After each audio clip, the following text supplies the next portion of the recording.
Hello दोस्तों, चलिए आज आप सभी का स्वागत है एक बार फिर से जावा ट्यूटोरियल के लेक्चर 14 में।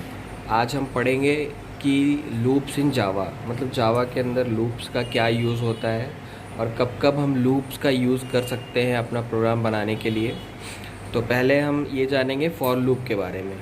The Java for loop is use to iterate the program several times, मतलब हम जावा में फॉर लूप का यूज़ करके जितने भी टाइम्स हमको उस लूप को आइटरेट मतलब रन करवाना हो, जितनी बार रन करवाना हो, हम जावा के फॉर लूप का यूज़ करके उसको आइटरेट करवा सकते हैं। ठीक है, multiple times, several times iterate करवाने के लिए यूज़ करेंगे। तो if the number of iteration is fixed it is recommended to use for loop. अगर आपका नंबर ऑफ आइटरेशन मतलब आपके पास अगर fix number of times you want to run your loop, तब वी विल सजेस्ट कि आप फॉर लूप का यूज़ करो। ठीक है, अगर आपके नंबर ऑफ आइटरेशंस फिक्स्ड हैं तो उस टाइम पर आपको फॉर लूप का यूज़ करना चाहिए। ठीक है, अब जावा के अंदर सिंपल फॉर लूप का क्या होता है कॉन्सेप्ट, उसके बारे में जानते हैं। A simple for loop is the same as in C and C++। मतलब सिंपल फॉर लूप जैसे ही C और C++ के अंदर जैसा था, सेम लाइकवाइज वैसा ही यहाँ पर भी होगा। ठीक है, हमें यहाँ पर कुछ चेंज करने की ज़रूरत नहीं है।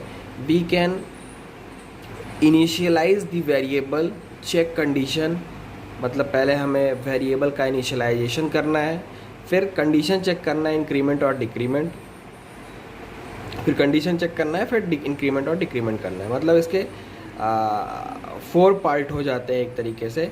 एक पहला हो गया हमारा इनिशियलाइजेशन, दूसरा हो गया कंडीशन चेक, तीसरा हो गया हम उसमें इंक्रीमेंट या डिक्रीमेंट करवा देंगे, और चौथा हमारा जो लास्ट में रहेगा स्टेटमेंट, मतलब उस फॉर लूप के अंदर जो भी स्टेटमेंट रहेगा उसको हम स्टेटमेंट बोल देते हैं। ठीक है, तो अब बात करते हैं पहले पार्ट की, जो कि है इनिशियलाइजेशन। इनिशियलाइजेशन के अंदर क्या होगा, it is the initial condition, मतलब ये सबसे पहली कंडीशन होती है जो इनिशियलाइज़ करते हैं हम फॉर लूप को। तो पहले इनिशियलाइज़ करने का मतलब मैंने उसको फॉर लूप को स्टार्ट किया, तो उसको हम इनिशियलाइजेशन बोलते हैं। ठीक है, तो इसमें क्या होता है initialization, it is the initial condition which is executed once, जो केवल एक बार एग्जीक्यूट करता है जब लूप स्टार्ट होगा। मतलब जब लूप स्टार्ट होगा तो वो एक बार एग्जीक्यूट करेगा। Here we can initialize variable, यहाँ पर हम वेरिएबल का इनिशियलाइजेशन कर सकते हैं। It is an optional condition. अब जावा के फॉर लूप के अंदर ये बहुत अच्छी चीज़ है कि आप उस पर्टिकुलर उस इनिशियलाइजेशन स्टेप को भी आप ऑप्शनल रखा गया है। मतलब आप अगर चाहो तो इनिशियलाइज पहले कहीं कर लो, ठीक है, बाद में आप फॉर लूप के अंदर ऐसे करके यहाँ पर आप अगर इनिशियलाइजेशन स्टेप नहीं भी लिखोगे तब भी it will work, it will run your program. Okay, अब सेकंड कंडीशन क्या होता है, जो हमारा सेकंड, जहाँ पर हम सेकंड कंडीशन देते हैं कि हमें अपना लूप कितनी बार रन करवाना है, किससे क्या वैल्यू है, जो क्या कंडीशन फुलफिल होनी चाहिए, तो उसमें हम कंडीशन का यूज़ करते हैं। It is the second condition which is executed each time to test the condition of the for loop. ठीक है, ये एवरी टाइम एग्जीक्यूट करती है कंडीशन को टेस्ट करने के लिए कि फॉर लूप की कंडीशन फुलफिल हो रही है तो वो रन करेगा, अदरवाइज वो नहीं करेगा।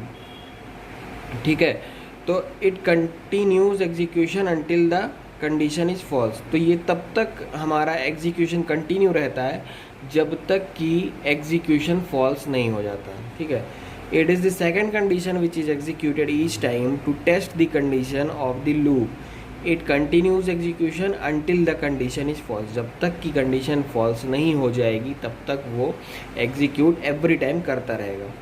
It must return value either true और फॉल्स, मतलब ये एक बूलियन वैल्यू रिटर्न करता है। अगर कंडीशन ट्रू हुई तो कंडीशन फुलफिल हुई तो ट्रू, अगर कंडीशन फुलफिल नहीं हुई तो फॉल्स।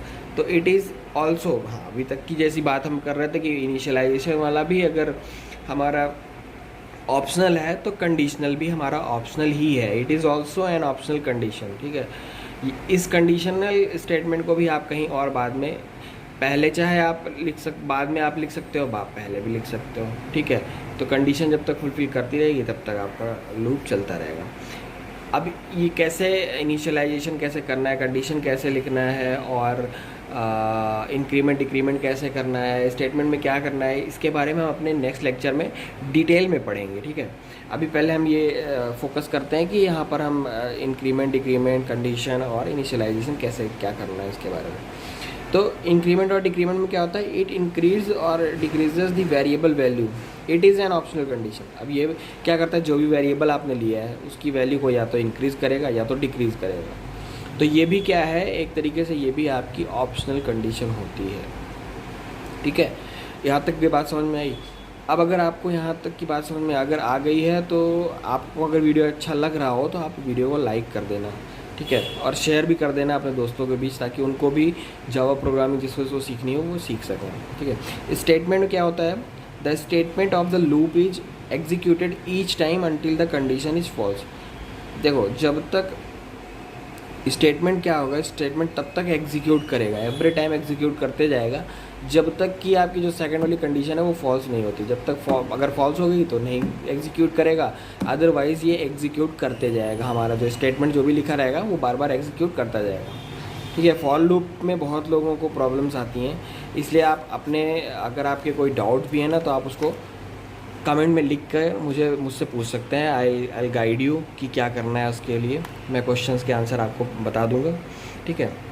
अब अभी हम एग्जांपल अपना देख लेते हैं। इसमें एग्जांपल में क्या है, फॉर इनिशियलाइजेशन मतलब फॉर लूप। अभी स्टेटमेंट देख लीजिए आप, कैसे हम इसका सिंटेक्स कैसे लिखते हैं, इसका सिंटेक्स क्या होता है वो एक बार ध्यान दीजिएगा। इसे सिंटेक्स में पहले फॉर हम लिखेंगे, फॉर कीवर्ड है, ठीक है। उसके बाद इनिशियलाइजेशन लिखेंगे। इनिशियलाइजेशन मतलब पहला हमारा जो पहला कंडीशन था उसको इनिशियलाइजेशन बोलेंगे। पहले इनिशियलाइजेशन, फिर कंडीशन, फिर थर्ड इंक्रीमेंट या डिक्रीमेंट ऑफ वेरिएबल, ठीक है। अब इसके अंदर हमारा ये जो फोर्थ वाला था, स्टेटमेंट और कोड टू बी एग्जीक्यूटेड। जो भी स्टेटमेंट हमारा, जो भी कोड का जो भी स्टेटमेंट होगा वो जो हमें एग्जीक्यूट करवाना रहेगा वो हम यहाँ पर लिखेंगे, ठीक है। अब यहाँ पर जैसे आप देखो हमने 4 स्टेप्स लिए थे, इनिशियलाइजेशन, कंडीशन, इंक्रीमेंट, डिक्रीमेंट और स्टेटमेंट। तो वही चारों चीज़ हैं यहाँ पर भी, ठीक है। इनिशियलाइजेशन, कंडीशन, इंक्रीमेंट, डिक्रीमेंट और स्टेटमेंट, ठीक है। अब एक एग्जांपल की मदद से समझने की कोशिश करते हैं। अभी हमने क्या किया, एक क्लास बनाया फॉर एग्जांपल, फॉर का एग्जांपल का क्लास बनाया। इसके अंदर हमने क्या किया, मेन फंक्शन लिया, स्ट्रिंग एरे आर्ग्स लिखा, मेन फंक्शन का स्टार्टअप किया हमने। अब यहाँ पर हमने एक फॉर लूप लगाया। फॉर लूप में क्या किया मैंने, पहले इनिशियलाइज़ किया, वेरिएबल का इनिशियलाइजेशन यहाँ से किया कि आई की वैल्यू हमने क्या ली है, आई की वैल्यू 1 किया है, यहाँ से हमने इनिशियलाइज़ किया है, ठीक है। और आई के लिए कंडीशन हमने क्या लगाया कि आई की वैल्यू स्मॉलर हो या तो इक्वल हो किसके, 10 के। तो जब हमारा लूप तब तक चलेगा जब तक आई की वैल्यू स्मॉल हो या 10 से लेस हो, ठीक है। फिर उसके बाद आई प्लस प्लस, मतलब हमने आई की वैल्यू को घटा दिया या बढ़ा दिया। तो पहले हमारा लूप पहले कहाँ जाएगा, अब आप इसको देख के अंदाज़ा लगाओ, मैं ट्राई रन करके बताता हूँ आपको। तो पहले फॉर लूप में हम गया, जैसे एंटर किया उसने आई की वैल्यू 1 मिली, उसने चेक किया कंडीशन, आई इज स्मॉलर और इक्वल 10, ठीक है, आई स्मॉल है, कंडीशन सेटिस्फाई हो रही है, तो वो क्या प्रिंट करवा देगा, system dot dot dot print L N, I हमारा प्रिंट होकर आ जाएगा, पहली बार में बाहर 1 आई लिख के आ जाएगा। अब हमारा वो आई की वैल्यू कंडीशन फुलफिल है तो ये एग्जीक्यूट हो गया, आई की वैल्यू प्लस प्लस हो गई, बढ़ गई, आई की वैल्यू 1 हो गई, 1 से 2 हो गई। अब आई की वैल्यू यहाँ पर आया, 2 चेक किया, 2 भी कंडीशन फुलफिल हो रही है, फिर हमारा प्रिंट हो गया और 2 की वैल्यू फिर से बढ़ गई। तो लाइक वाइज ऐसे ही बढ़ता जाएगा और हमारा आउटपुट हमारा कहाँ तक आ जाएगा, 10 तक ये चलेगा प्रोग्राम, तो हमारा आउटपुट आएगा 1 2 3 4 5 6 7 8 9 10, और ये वर्टिकल लाइन में आएगा। मैंने हॉरिजॉन्टल लिख दिया है बट ये वर्टिकल लाइन में आएगा आउटपुट हमारा, ठीक है। तो अगर आपको फॉर लूप पूरा समझ में आ गया हो तो आप वीडियो को लाइक कर लेना और चैनल को सब्सक्राइब कर लेना, ठीक है।